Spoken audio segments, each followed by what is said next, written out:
ইমানের পথে অবিচল থেকে আমার মরণ যেন হয়।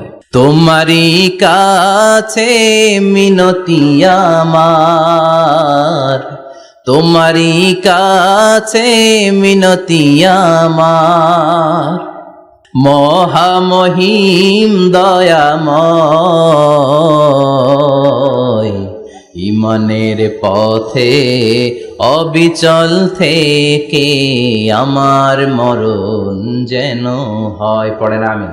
এক কথা, আল্লাহর সামনে মাথা নত করেছি, কারো সামনে করব না। আসিয়া কিন্তু দৃশ্যটা দেখেছে। ফেরাউন বলে, আসিয়া কত অন্তরঙ্গ সম্পর্ক আমাদের, আজীবন কত ভালোবাসা ছিল, কত খুনসুটি ছিল, কিন্তু আমার পায়ের মধ্যে সেজদা দিয়ে প্রমাণ কর তুই আমারে ভালোবাসিস। আসিয়ারও একই কথা, জীবন দিব কিন্তু ঈমান দিব না।